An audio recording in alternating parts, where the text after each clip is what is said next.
Assalamualaikum warahmatullahi wabarakatuh. Perkenalkan, nama saya Brian Budiaji dari kelas T IB 1A.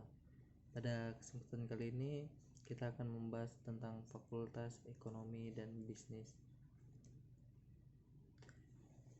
Universitas Mulia merupakan salah satu universitas tinggi swasta yang ada di Balikpapan. Universitas Mulia memiliki 3 fakultas, yaitu Fakultas Ilmu Komputer, Fakultas Ekonomi dan Bisnis, dan Fakultas Humaniora dan Kesehatan.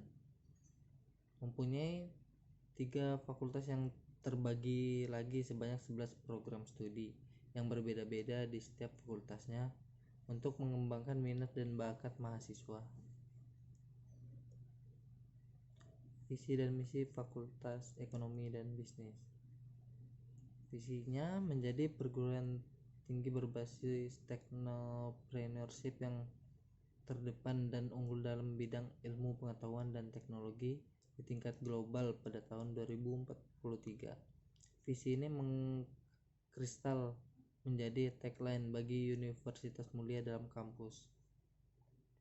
Isinya menyelenggarakan program pendidikan dan pembelajaran berkualitas yang berbasis teknopreneurship dengan penguasaan ilmu pengetahuan dari teknologi terkini, menyelenggarakan penelitian inovatif pada berbagai bidang ilmu pengetahuan dan teknologi berbasis teknopreneurship yang memberikan manfaat nyata bagi masyarakat, menyelenggarakan pengabdian kepada masyarakat melalui penerapan ilmu pengetahuan dan teknologi yang tepat guna sesuai kebutuhan masyarakat, mewujudkan tata kelola perguruan tinggi yang akuntabel dan transparan sesuai dengan Good University Governance atau GUG berstandar nasional. Baik, yang pertama ada S1 Akuntansi.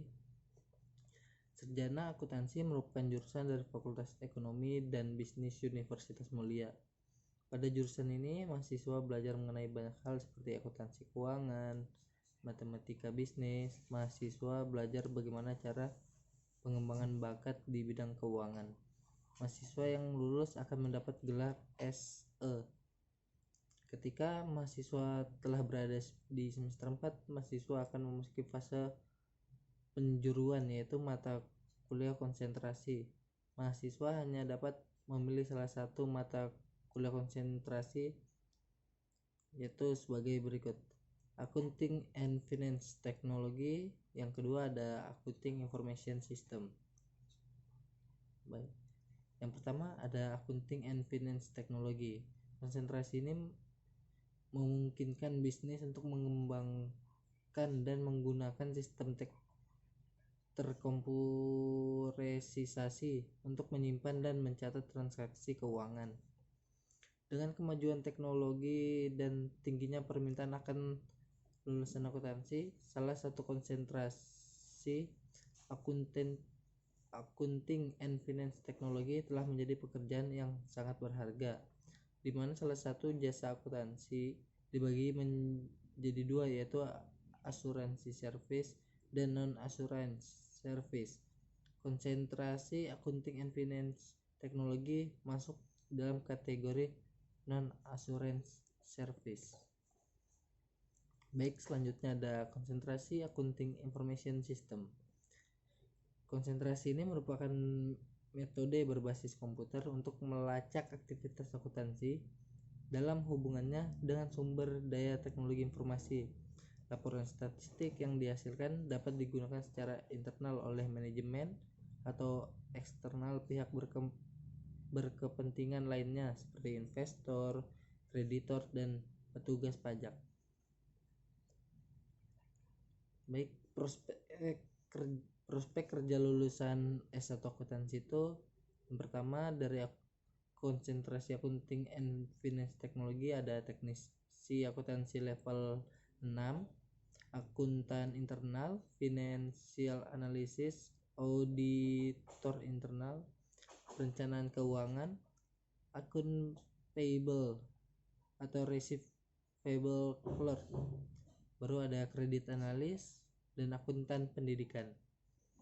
Kalau dari konsentrasi accounting information system ada auditor internal, developer system trust, perencanaan bisnis berkelanjutan, konsultan sistem informasi akuntansi, pemeriksa keuangan. Baik, selanjutnya ada S1 manajemen.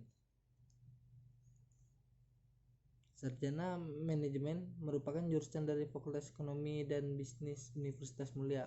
Pada jurusan ini mahasiswa belajar mengenai banyak hal seperti manajemen sumber daya manusia, manajemen operasi. Mahasiswa belajar bagaimana cara pengembangan bakat di bidang keuangan. Mahasiswa yang lulus akan mendapat gelar S.M. Ketika mahasiswa telah berada di semester 4, mahasiswa akan memasuki fase penjuruan, yaitu mata kuliah konsentrasi. Mahasiswa hanya dapat memilih salah satu mata kuliah konsentrasi sebagai berikut. Yang pertama ada Electronic Business Management, yang kedua ada Business Innovation Management. Baik, yang pertama konsentrasi Electronic Business Management. Konsentrasi ini menyiapkan mahasiswa untuk menjadi tenaga yang handal dalam menjalankan bisnis secara otomatis dengan manfaat sistem informasi komputer. Penguasaan teknologi dalam penerapan manajemen bisnis serta pemanfaatan teknologi dalam setiap kegiatan pada suatu bisnis proses, khususnya dalam bidang pemasaran digital. Baik, selanjutnya ada konsentrasi Business Innovation Management. Konsentrasi ini menyiapkan mahasiswa untuk menjadi tenaga yang handal dalam bidang inovasi manajemen melalui pengelolaan sumber daya manusia atau SDM yang inovatif untuk mendukung suatu bisnis proses. Visinya menjadi program studi berbasis technopreneurship yang terdepan dan unggul dalam bidang manajemen di tingkat global pada tahun 2043. Dan misinya menyelenggarakan program pendidikan dan pembelajaran yang berkualitas berbasis technopreneurship dengan penguasaan ilmu bidang manajemen. Yang kedua ada menyelenggarakan penelitian inovatif pada bidang ilmu manajemen berbasis technopreneurship yang memberi manfaat nyata bagi masyarakat. Yang ketiga ada menyelenggarakan pengabdian kepada masyarakat melalui penerapan ilmu di bidang manajemen dan tepat guna sesuai kebutuhan masyarakat. Yang keempat ada mewujudkan tata kelola program studi yang akuntabel dan transparan sesuai dengan Good University Governance atau GUG berstandar internasional. Prospek kerja dari lulusan S1 manajemen yang pertama ada dari konsentrasi Electronic Business Management, tenaga pemasar manajerial bidang penjualan. Yang kedua ada tenaga pemasar manajerial bidang layanan. Yang ketiga ada tenaga pemasar manajerial bidang merek. Ada analisis penelitian pasar, spesialis pemasaran, supervisor penjualan dan pemasaran, manajer penjualan dan pemasaran, wirausaha berbasis teknologi. Baru dari konsentrasi Business Innovation Management ada yang pertama profesional personalia dan karir. Yang kedua ada pakar sumber daya manusia. Yang ketiga ada HR spesialis, HR generalis, HR konsultan, HR supervisor, HR manager, HR business partner, dan terakhir wirausaha berbasis teknologi atau technopreneurship bidang sumber daya manusia. Baik, selanjutnya ada Diplomat 3 Manajemen Industri.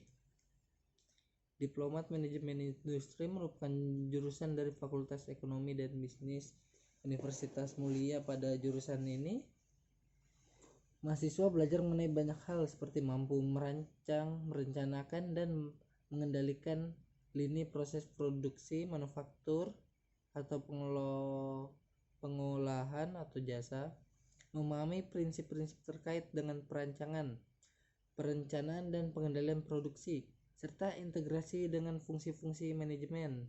Mahasiswa yang lulus akan mendapat gelar AMD.M. Ketika mahasiswa telah berada di semester 4, mahasiswa akan memasuki fase penjuruan, yaitu mata kuliah konsentrasi. Mahasiswa hanya dapat memilih salah satu mata kuliah konsentrasi sebagai berikut. Yang pertama ada konsentrasi digital marketing, dan yang kedua ada konsentrasi supply chain management. Yang pertama, konsentrasi digital marketing. Mahasiswa mampu terlibat secara efektif dengan pelanggan di beragam platform media sosial, serta membuat dan mengelola kampanye digital. Mahasiswa mampu mengaplikasikan sistem dan infrastruktur pemrosesan transaksi secara online di bisnisnya secara efektif, baik dari perspektif pelanggan maupun organisasi dan pemasok. Selanjutnya ada dari konsentrasi supply chain management. Secara umum, beberapa mata kuliah yang akan dipelajari dalam jurusan ini adalah Accounting for Business, Marketing Principles, Career Development for Professionals, Business Law, Principle of Logistics and Supply Chain Management, dan sebagainya. Baru ada visi program studi D3 Manajemen Industri adalah menjadi program studi manajemen industri yang unggul dalam menghasilkan sumber daya manusia yang inovatif, mandiri, dan humanis. Misinya menyelenggarakan program pendidikan dan pembelajaran dalam bidang manajemen industri yang berkualitas dan inovatif berbasis teknologi. Menyelenggarakan penelitian dalam bidang manajemen industri yang memberikan manfaat bagi masyarakat dengan basis teknologi. Menyelenggarakan pengabdian kepada masyarakat untuk memperdayakan masyarakat melalui penerapan ilmu pengetahuan dalam bidang manajemen industri berbasis teknologi. Selanjutnya ada prospek kerja dari lulusan Diploma 3 Manajemen Industri. Konsentrasi digital marketing. Prospek kerjanya ada manajer pemasaran digital, SEO spesialis, search engine marketing, penyusunan strategi pemasaran, konsultan pemasaran digital, baru ada digital creative group head. Baru selanjutnya dari konsentrasi supply chain management ada agen pembelian, tidak termasuk grosir, retail, dan produk pertanian. Baru selanjutnya ada ahli logistik, manajemen logistik, spesialis pencegah kerugian retail, analis logistik, dan terakhir spesialis manajemen risiko. Selanjutnya D3 administrasi perkantoran. Diplomat Administrasi Perkantoran merupakan jurusan dari Fakultas Ekonomi dan Bisnis Universitas Mulia. Pada jurusan ini mahasiswa belajar mengenai banyak hal seperti manajemen kearsipan untuk menyelesaikan masalah yang berkaitan dengan pengelolaan dan pengendalian dokumen, korespondensi, serta mampu memformulasikan penerapan secara prosedural di dalam organisasi bisnis maupun pemerintahan. Mahasiswa yang lulus akan mendapat gelar AMD.A.P.S. Ketika mahasiswa telah berada di semester 4, mahasiswa akan memasuki fase penjuruan, yaitu mata kuliah konsentrasi. Mahasiswa hanya dapat memilih salah satu mata kuliah konsentrasi sebagai berikut. Yang pertama ada konsentrasi Digital Record Management, yang kedua ada konsentrasi Business Administration Teknologi. Konsentrasi Digital Record Management. Konsentrasi ini memperkenalkan bidang administrasi yang bertanggung jawab atas kontrol yang efisien dan sistematis dari pembuatan, penerimaan, pemeliharaan, penggunaan, dan disposisi catatan dalam lingkungan elektronik. Selanjutnya ada konsentrasi bisnis administration teknologi. Konsentrasi ini akan mempelajari pengelolaan kantor baik secara fisik maupun organisasi, optimalisasi sarana kantor, proses pengolahan data, pengolahan informasi agar bisa menjadi daya tarik bisnis. Prospek kerja dari lulusan D3 Administrasi Perkantoran. Dari konsentrasi digital record management ada database, staf administrasi, sekretaris senior, wirausahawan, kepala administrasi. Dari konsentrasi bisnis administration teknologi ada eksekutif, administrasi asisten, personal asisten, senior secretary, secret for board of directory atau sekretaris direksi, kepala administrasi proyek. Ya, mungkin segitu saja. Cukup sekian dari saya dan terima kasih. Wassalamualaikum warahmatullahi wabarakatuh.